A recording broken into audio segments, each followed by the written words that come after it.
Hello friends, very good morning. कैसे हैं आप सब? तो स्टार्ट करते हैं आज का सेशन। इस सेशन में हम बात करेंगे यहाँ पे LDC ACM, that is assistant commercial manager का जो क्वेश्चन पेपर नायर द्वारा कंडक्ट कराया गया था ऑन द डेट 20 नवंबर 2022। तो उस पेपर के कुछ क्वेश्चंस को हमने सॉल्व कर लिया था और अभी कुछ क्वेश्चंस बचे हुए हैं, तो उनको इस सेशन में हम देखेंगे। और वीडियो को लाइक नहीं किया है अगर, तो वीडियो को लाइक कर दें, चैनल को सब्सक्राइब कर दें और वीडियो को ज़्यादा से ज़्यादा शेयर करें। साथ में बेल आइकॉन को प्रेस करें जिससे वीडियो की नोटिफिकेशन आप तक टाइमली पहुंच सके। तो स्टार्ट करते हैं फ्रेंड्स। आज का यह पहला क्वेश्चन, इसमें पूछा गया है question number 37। Which part of the constitution of India deals with the special provisions of SC ST OBCs and Anglo Indians. ठीक है, तो यहाँ पे बेसिकली रिजर्वेशन सिस्टम की बात की जा रहा है। ठीक है, कि स्पेशल प्रोविजंस यानी रिजर्वेशन एससी एसटी और ओबीसीज वगैरह के लिए किस में दिए गए हैं, साथ में और भी चीज़ें हैं। तो पार्ट 16, पार्ट 6, पार्ट 18 और पार्ट 14A। तो इसका आंसर क्या हो जाएगा? पार्ट 16। ठीक है, that is the special provisions related to certain classes. Part 6 basically state governments को डील करता है, पार्ट 5 यूनियन गवर्नमेंट्स के लिए होता है। ठीक है, पार्ट 4 डीपीएसपी है, पार्ट 4A फंडामेंटल ड्यूटी है, पार्ट 3 फंडामेंटल राइट है। ठीक है, इसके अलावा पार्ट 18 की बात करें तो इमरजेंसी प्रोविजंस आते हैं इसके अंदर। 352 टू 360, 352 नेशनल इमरजेंसी है, 356 स्टेट इमरजेंसी, 360 फाइनेंशियल इमरजेंसी है, सबको पता है। पार्ट 14A दैट इज इसके अंदर ट्रिब्यूनल्स आते हैं, जैसे हमारा कैट हो गया, that is central administrative tribunals, 19 branches and 21 circuit benches. इसके अलावा एनजीटी हो गया, जैसे नेशनल ग्रीन ट्रिब्यूनल्स। ठीक है, तो इस तरह के ट्रिब्यूनल जो हैं वो पार्ट 14A में आते हैं। ठीक है, तो इसका आंसर होगा question number option 1। Next question पे आते हैं। Article 359 the constitution authorise the president of India to suspend the right to move any court for the enforcement of fundamental rights during. तो यहाँ पे आर्टिकल 359 के तहत बोला जा रहा है यहाँ पे। ठीक है, तो कॉन्स्टिट्यूशन ऑफ इंडिया जो है प्रेसिडेंट को अथोराइज करता है कि वह जितने भी फंडामेंटल राइट्स हैं उन सबको सस्पेंड कर दे। केवल 3 फंडामेंटल राइट्स जो हैं वो सस्पेंड नहीं होते।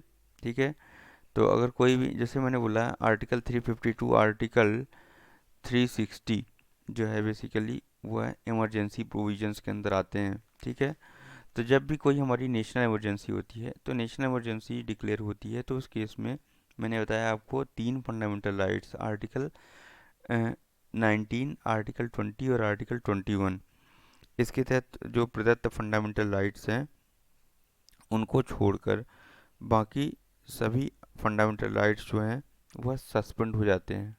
ठीक है, तो यहाँ पे इसका आंसर क्या होगा? National emergency. क्या होगा? National emergency. नेशनल इमरजेंसी किस लिए होती है? अगर कोई वॉर हो गया सपोज, ठीक है, या एक्सटर्नल एग्रेशन हो गया, या इंटरनल डिस्टरबेंसेस, जिसको बाद में आर्म्ड रिवोलियन बोला गया। ठीक है, क्योंकि इंटरनल डिस्टरबेंसेस के नाम पर ही इंदिरा गांधी, हमारी ex prime minister Indira Gandhi ने जो है तो आपातकाल लगा दिया था। ठीक है, 1975 में।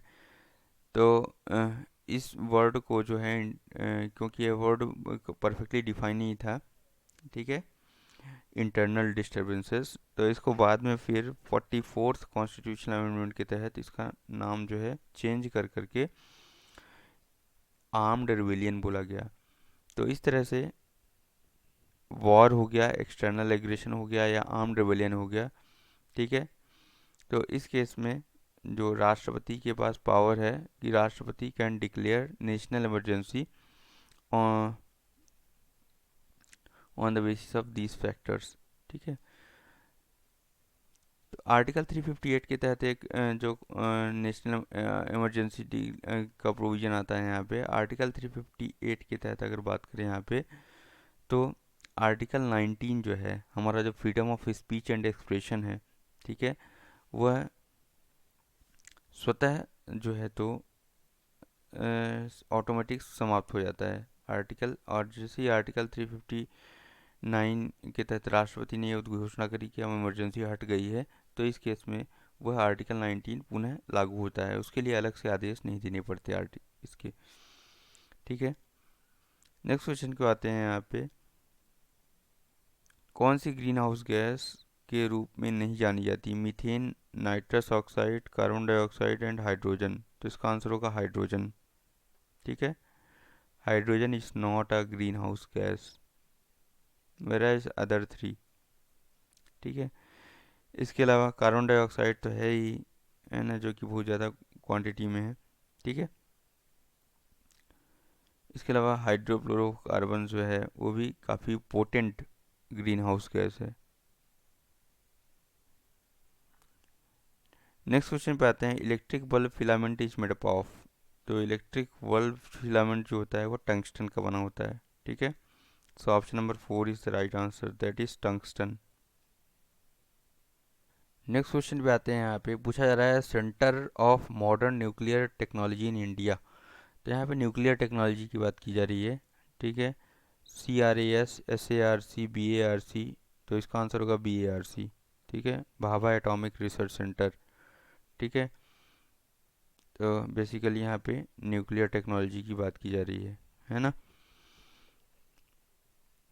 तो Bhabha atomic research centre is the right answer, Mumbai में है, ठीक है। इसका हेडक्वार्टर ट्रॉम्बे, मुंबई, महाराष्ट्र में है, ठीक है। It was founded by Homi Jehangir Bhabha, ठीक है। और as a atomic energy establishment Trombay, ठीक है। तो ईट इसका नाम था पहले, बाद में फिर इसको जो है डिपार्टमेंट ऑफ एटॉमिक एनर्जी के अंतर्गत आता है, ठीक है, जो कि direct prime minister of India oversee करते हैं। तो इस तरह से इसका जो फॉर्मेशन है वह 3 जनवरी 1954 को हुआ, बार्क, ठीक है, काफ़ी इम्पोर्टेंट है। इसके अलावा अगर हम बात करें यहाँ पे, तो बेसिकली न्यूक्लियर रिसर्च को लेकर डील करता है, या nuclear fuel cycle, nuclear reactor technology, ठीक है, न्यूक्लियर केमिस्ट्री, जितना भी रेडिएशन की मॉनिटरिंग हो गई, न्यूक्लियर मेडिसिन्स हो गए, जहाँ भी वर्ड न्यूक्लियर आया है तो वहाँ पे न्यूक्लियर वीपन्स, न्यूक्लियर सिक्योरिटी, इन सबको लेके डील करते हैं, ठीक है। डिपार्टमेंट ऑफ एटॉमिक एनर्जी इसका पेरेंट ऑर्गेनाइजेशन है, और इनके डायरेक्टर भी हैं अजीत कुमार मोहंती, ओके। तो काफ़ी इम्पोर्टेंट है बार्क। नेक्स्ट क्वेश्चन पे आते हैं,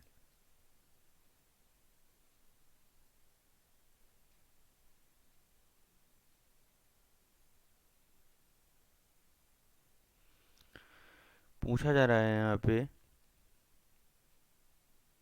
विच are the following gases has an important role in maintaining atmospheric temperature. तो एटमॉस्फेरिक टेम्परेचर को मेंटेन करने में जो है तो कार्बन डाइऑक्साइड का बहुत बड़ा रोल है, ठीक है।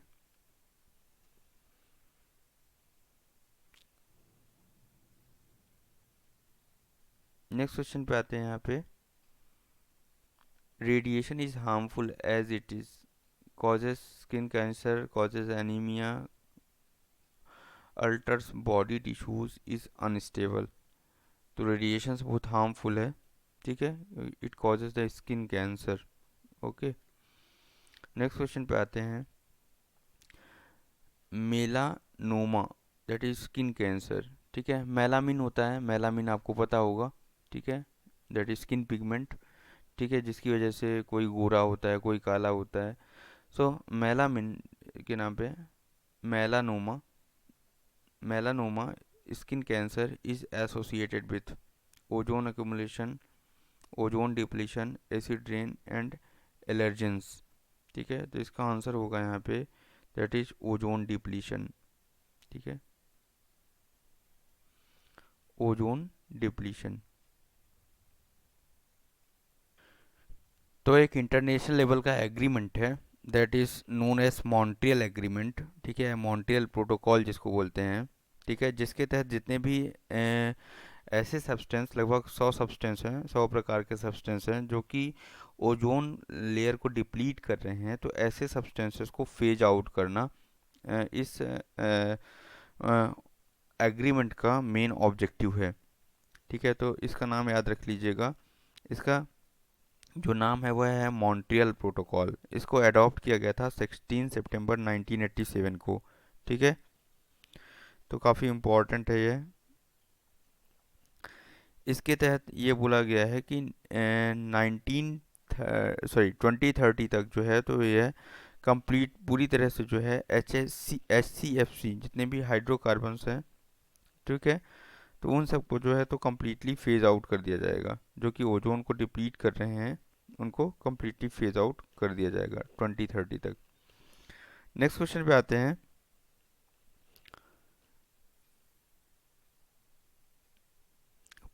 Pulitzer prize is awarded for outstanding work in the field of science and technology, environmental studies, literature and journalism, and international understanding। तो बेसिकली पुलित्जर प्राइज की अगर बात करें तो यह लिटरेचर और जर्नलिज्म के क्षेत्र में दिया जाता है, ठीक है। नेक्स्ट क्वेश्चन है, what is the highest gallantry award in India. तो हाईएस्ट गैलेंट्री अवार्ड जो है दैट इज परमवीर चक्र।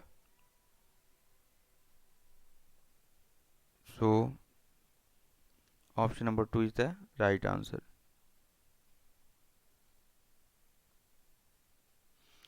नेक्स्ट क्वेश्चन पे आते हैं। गैलेंट्री अवार्ड की बात हो रही है यहाँ पे, तो सबसे पहला बात करें अगर, तो पोस्ट इंडिपेंडेंस जो है तो 3 तरह के गैलेंट्री अवार्ड्स जो कि परमवीर चक्र, महावीर चक्र और वीर चक्र इंडियन गवर्नमेंट ने कॉन्स्टिट्यूट करे ऑन द डेट 26 जनवरी 1950 को, और उन्होंने बोला कि यह जो है तो 15 अगस्त 1947 से लागू हुआ माना जाएगा, ठीक है। इसके अलावा अगर हम बात करें पीस टाइम के लिए, तो जब भी, जैसे ये तो वॉर टाइम के लिए हो गए गैलेंट्री अवार्ड्स, और पीस टाइम के लिए अगर गैलेंट्री अवार्ड्स की बात करें तो इसके तहत जो है अशोक चक्र, कीर्ति चक्र एंड शौर्य चक्र, ठीक है, ये गैलेंट्री अवार्ड जो है तो इन जनवरी 1967 में जो है तो इसको कॉन्स्टिट्यूट किया गया, ठीक है।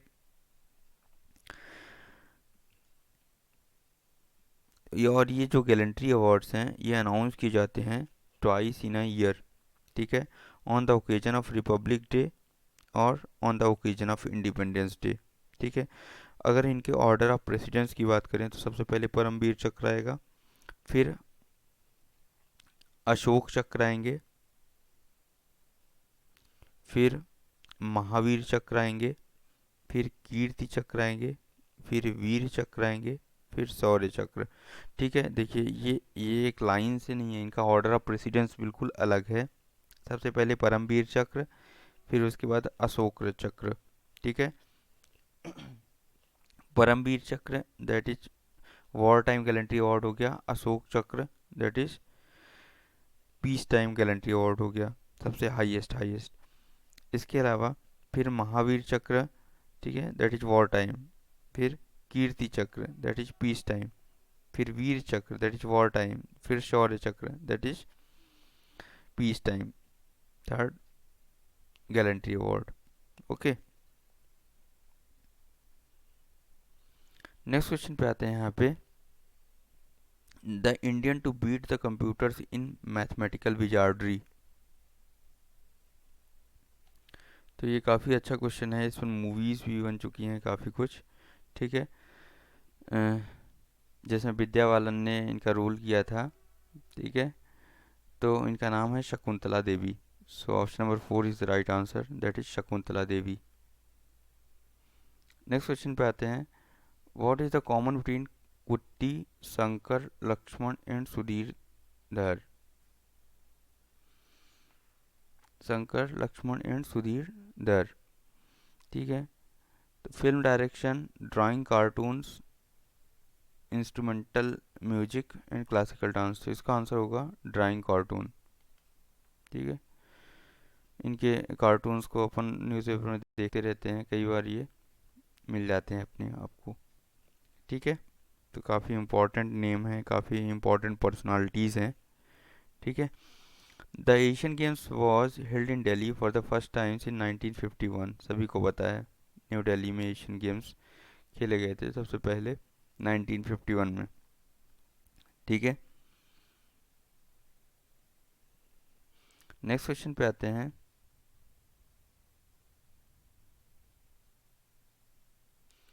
और अभी अगर कोई पूछता है आपसे कि जो एशियन गेम्स, अभी अगला जो एशियन गेम्स होगा तो वह 2026 में होगा, that will be organised by Nagoya, Japan. ठीक है, ये जो है बेसिकली इसके जो होस्ट सिटी होंगे वो आइची और नागोया।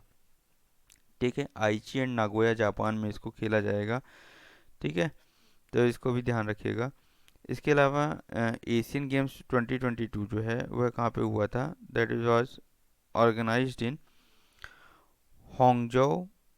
ठीक है, होंगजो चाइना। ठीक है, तो यहाँ पे जो है तो इसको खेला गया था। नेक्स्ट क्वेश्चन पे आते हैं। Who was the first Indian to win the world amateur billiards title? Geet Sethi, Wilson Jones, Michael Ferreira and Manoj Kothari. ठीक है, तो इनका नाम है यहाँ पे Wilson Jones. Option number 2 is the right answer. ठीक है, तो he was the first Indian player to win the world amateur billiards title. ठीक है, बेसिकली जो विल्सन जोन्स है हमारे, he was the professional player of English billiards from India. इनका डेथ 2003 में हुआ है। ठीक है, तो he was the dominant national amateur champions for more than a decade and won a amateur world championship twice in 1958 and 1964। ठीक है, इनको अर्जुना अवार्ड, पद्मश्री और साथ में द्रोणाचार्य अवार्ड भी मिल चुका है। Okay, he was the first Indian to be the world champion in any sport. इनका नाम याद रखिएगा। ये एक पहले ऐसे भारतीय हैं जो कि किसी भी स्पोर्ट्स में वर्ल्ड चैंपियन थे। ठीक है, जो कि बिलियर्ड्स है और विल्सन जोन्स, काफ़ी इम्पोर्टेंट पर्सनालिटीज। नेक्स्ट है track and field star Carl Lewis won how many gold medals at the 1984 Olympic games? तो इस तरह के क्वेश्चंस को आंसर कर पाना काफ़ी डिफ़िकल्ट है। मोस्टली मेरा समझना है कि इससे क्वेश्चंस में रिस्क लेना ठीक नहीं है, तो ऐसे क्वेश्चंस को आपको छोड़ देना चाहिए। ठीक है, एग्ज़ाम में जब भी ऐसे क्वेश्चंस आते हैं तो ट्रैक एंड फील्ड पे अगर बात करें यहाँ पे, तो ट्रैक एंड फील्ड स्टार जो हैं कार्ल लुइस के बारे में पूछा जा रहा है यहाँ पे। तो बेसिकली इन्होंने 4 गोल्ड मेडल्स जीते हैं एट द 1984 ओलंपिक्स। ठीक है,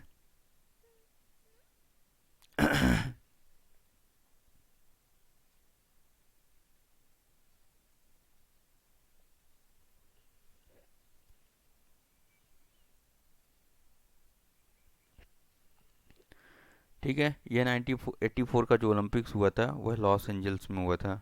कहाँ हुआ था? लॉस एंजल्स, कैलिफोर्निया में कराया गया था। नेक्स्ट क्वेश्चन पे आते हैं। यहाँ पे Durand cup is associated with which games? तो इसका आंसर होगा डूरंड कप जो है बेसिकली फुटबॉल से रिलेटेड है। So option number 2 is the right answer, that is football.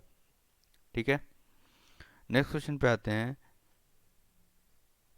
यहाँ पूछा जा रहा है, देखिए गेम्स काफ़ी क्वेश्चन पूछा है इस पेपर में। Federation Cup, World Cup, Elvin International Trophy and Challenge Cup are awarded to winners of what? तो फेडरेशन कप जो है वॉलीबॉल से रिलेटेड है। So option number 4 is the right answer, that is volleyball. Next question पे आते हैं।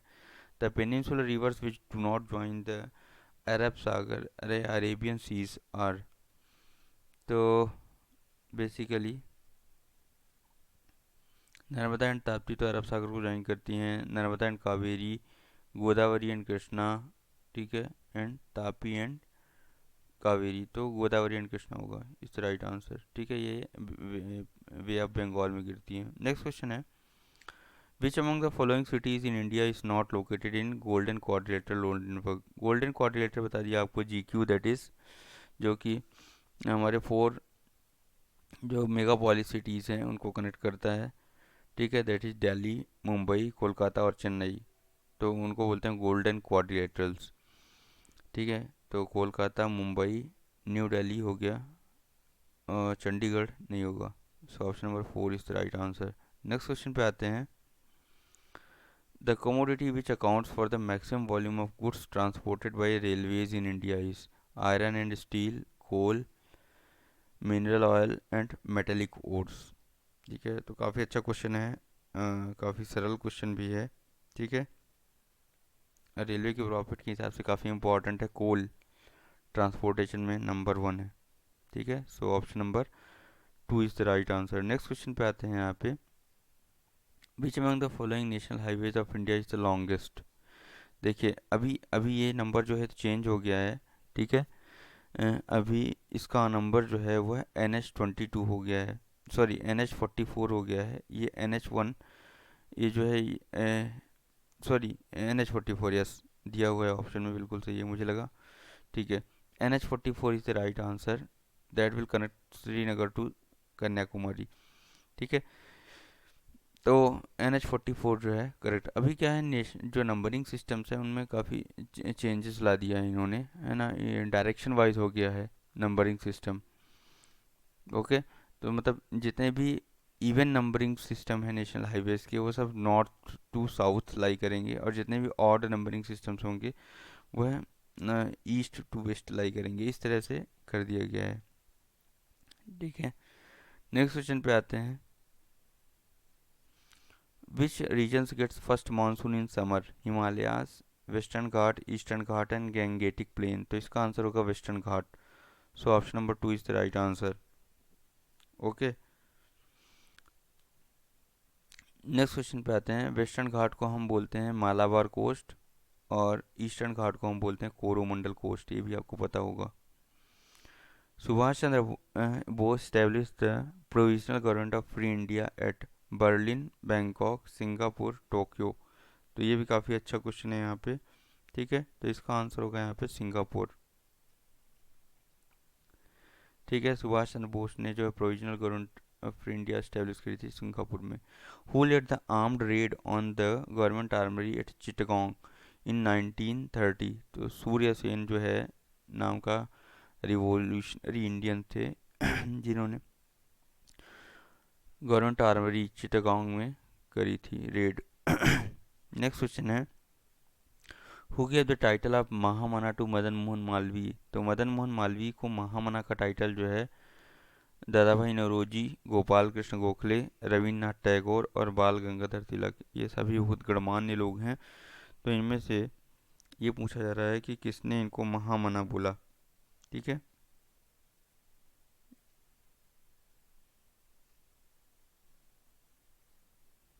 ठीक है, तो बहुत ही इंपॉर्टेंट पर्सनालिटीज़ हैं ये, मदन मोहन मालवीय, इन्होंने जो बेसिकली ये he was the most prominent leader of Indian National Congress, he was basically most remembered as the founder of Banaras Hindu university, जो कि अभी BHU बोली जाती है, इन 1916 में इन्होंने इस्टेब्लिश करा उसको।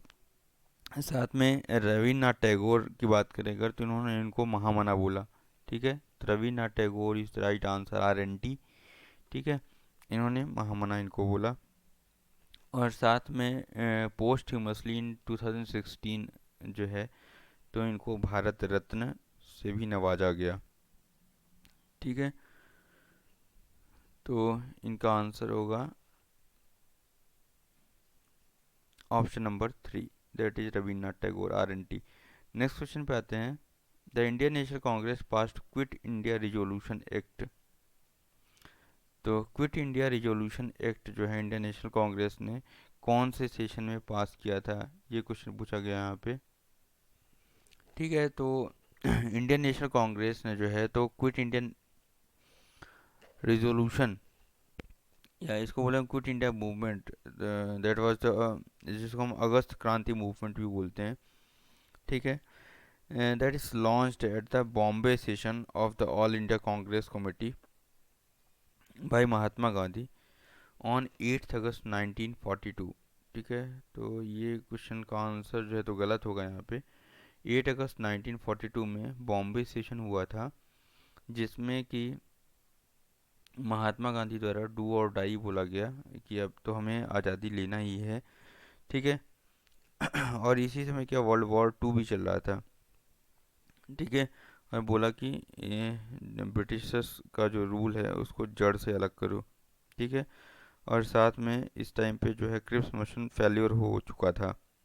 ठीक है, सो डू और डाई और क्विट इंडिया मूवमेंट्स जो है तो on the Bombay on 8 August 1942 को ग्वालियर टैंक मैदान जो था तो वहाँ से स्टार्ट हो गया था, लॉन्च हो गया था इसको। ठीक है, तो काफ़ी इम्पोर्टेंट नेम है, इसलिए इसका आंसर होगा यहाँ पे 1942।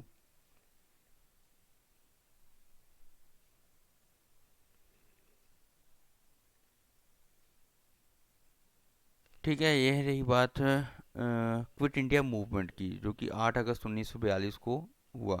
अब यहाँ पे बात हो रही है क्विट इंडिया रिजोल्यूशन की।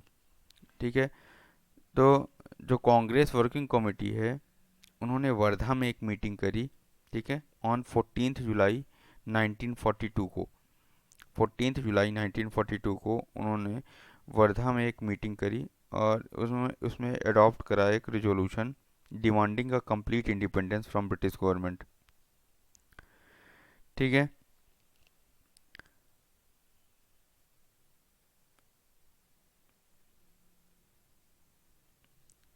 लेकिन यह जो मीटिंग्स था इसमें इंडिया कांग्रेस कमेटी के बहुत सारे प्रोमिनेंट लीडर्स जो थे वह अब्सेंट थे। ठीक है,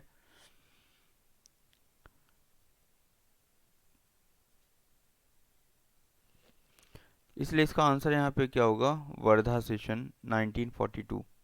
ओके, नेक्स्ट क्वेश्चन पे आते हैं यहाँ पे। The revolutionaries like Ashfaq Ullah Khan, Chandrashekhar Azad, Ram Prasad Bismil, Roshan Singh, Rajendra Lahiri were all associated with. तो काफ़ी अच्छा क्वेश्चन है ये। कौन सी कॉन्स्पिरेसी है जिसमें ये अशफाक उल्ला खां, चंद्रशेखर आज़ाद, राम प्रसाद बिस्मिल ये सब एसोसिएटेड थे। Kakori, 1857 revolt, Chauri Chaura and Jallianwala Bagh. तो इसका आंसर होगा Kakori mass conspiracy case. Okay, next question पे आते हैं यहाँ पे। काकोरी कॉन्स्पिरेसी केस जो कि 1925 में हुआ था। नेक्स्ट क्वेश्चन पे आते हैं। The Rangpo Sevoke railway line, अभी इसका नाम लिया था मैंने। ठीक है, अभी इसका नाम जो है तो रिसेंट बजट में भी लिया गया है, रैंगपो सिवोक रेलवे लाइन। ठीक है, अभी वाला जो बजट था उसमें Rangpo Sevoke railway line connects which among the following two states of India. Arunachal Pradesh, Sikkim, West Bengal और अरुणाचल प्रदेश अच्छा, अरुणाचल प्रदेश और त्रिपुरा, अरुणाचल प्रदेश, असम, सिक्किम और वेस्ट बंगाल और त्रिपुरा।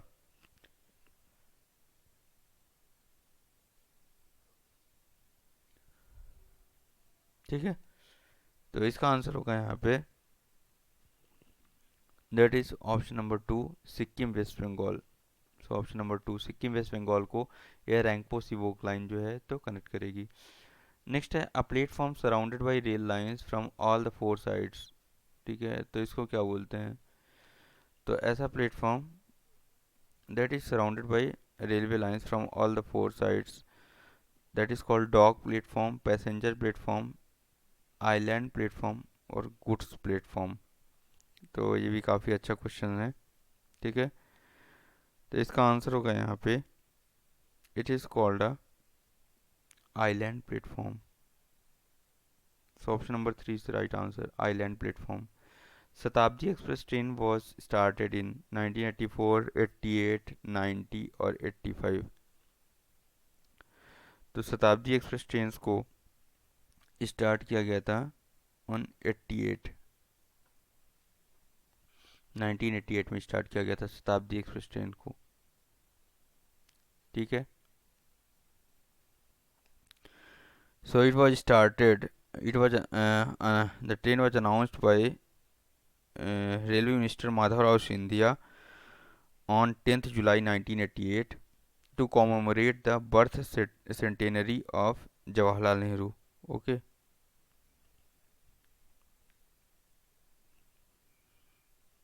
जुलाई 1988 याद रखिएगा। नेक्स्ट है, what is the width of broad gauge railway line in India. तो यहाँ पे विड्थ पूछा जा रहा है ऑफ बीजी रेलवे। तो width of broad gauge railway line that is 1676 mm। ठीक है, तो 1676 mm को हम अगर फिट में कन्वर्ट करें तो 5 feet 6 inch is the right answer. Okay, next question पे आते हैं। When did the first train start in India. तो 1853 में स्टार्ट हुई थी मुंबई टू ठाणे, 16 अप्रैल 1853 में। नेक्स्ट क्वेश्चन पे आते हैं। यूक्लिड कौन थे। Greek mathematician, pronounced the geometrical theorems, contributed to use of deductive principles of logic as the basis of geometry, and all of the given options. So all of the given options the right answer. Euclid's ने बहुत सारे theorems, बहुत सारे mathematical फार्मूलेज जो कि geometry का base बने। Next, ozone layer restricts. तो जितने भी यूवी रेज हैं, चाहे UV A, UV UVC types के जितने भी अल्ट्रा वायलेट रेडिएशंस हैं उनको वो रेस्ट्रिक्ट करता है ओजोन लेयर। यह जो है एटमॉस्फेयर में स्ट्रेटोस्फीयर में पाया जाता है। ठीक है, ओजोन लेयर स्ट्रेटोस्फीयर याद रखिएगा। Film and television institution of India is located. ये बार बार क्वेश्चन आ रहा है, ये भी है ना, ये पुणे में है। ठीक है, नेक्स्ट क्वेश्चन पे आते हैं। वीडियो काफ़ी लंबा हो गया। Guarantee to an exporter that the importer of his goods will pay immediately for the goods ordering by him is known as. देखिए, guarantee to an exporter that the importer of his goods will pay immediately for the goods ordering by him. ठीक है, तो यहाँ बोला जा रहा है कि जब भी एक्सपोर्टर कोई अपना गुड्स एक्सपोर्ट करता है तो उसकी गारंटी जो होती है कि जो भी इम्पोर्टर जो उसको रिसीव करेगा, उसका रिसीवर है, वो उसको इमीडिएटली उसका पेमेंट करेगा। ठीक है, तो इस गारंटी को हम क्या बोलते हैं, that is letter of credit, inflation, ठीक है, लेजेस फेयरे और नन ऑफ द अबव। ठीक है, तो इसका आंसर होगा यहाँ पे letter of credit. Okay, so option number 1 is the right answer, that is letter of credit. Next question है। ठीक है, एक टर्म देखिए यहाँ पे आया क्या, लेजेस फेरे। ठीक है, तो काफ़ी इम्पोर्टेंट टर्म है, सॉरी फॉर रॉन्ग प्रोनाउंसिएशन। ये अहस्तक्षेप फेयर। देखिए यहाँ नाम से पता लग रहा है अहस्तक्षेप फेयर, मतलब एक तरह से इसमें फ्री मार्केट कैपिटलिज्म। ठीक है, यह जो है इकोनॉमिक फिलॉसफी है जो कि बेस्ड है फ्री मार्केट कैपिटलिज्म पे, जो कि गवर्नमेंट का इंटरवेंशन किसी भी ट्रेड या मार्केट में वह पूरी तरह से बोलती है कि गवर्नमेंट का कोई भी इंटरवेंशन जो है मार्केट में नहीं होना चाहिए। ठीक है, तो हस्तक्षेप व्यापार जो होता है, ठीक है, तो इसको जो है डेवलप किया गया था by the French during 18th century. ठीक है, तो ये बोल रहे हैं क्या कि जो इकोनॉमिक सक्सेस तभी आएगी जब गवर्नमेंट्स का जो भी बिजनेस और मार्केट्स में हस्तक्षेप है वह कम से कम हो। ठीक है, तो अभी जितने भी डेवलप्ड कंट्रीज़ हैं वो सब इसी मॉडल्स को अपना रहे हैं। For which are the following disciplines is the Nobel prize awarded. तो नोबेल प्राइज़ की बात करें तो literature, peace and economy, physics, chemistry, physiology, medicine, सभी में मिलता है नोबेल प्राइज़। तो so option number 4 is the right answer. तो इस तरह से हमने जो है तो इस क्वेश्चन पेपर के जो जीके सेक्शंस को कंप्लीट करा। ठीक है, वीडियो अगर अच्छा लगा हो तो प्लीज़ वीडियो को लाइक करें, चैनल पर नए हैं चैनल को सब्सक्राइब करें। वीडियो काफ़ी लंबी हो गई है। Thanks for watching this video, have a nice day. Please video को ज़्यादा से ज़्यादा शेयर करें और अपना प्यार दें। साथ में चैनल को ज्वाइन करें और सुपर थैंक्स का ऑप्शन इनेबल है फ्रेंड्स, उसमें कंट्रीब्यूट करें अगर आपको मेरे द्वारा किया हुआ काम पसंद आता है तो। Thanks for watching this video, have a nice day.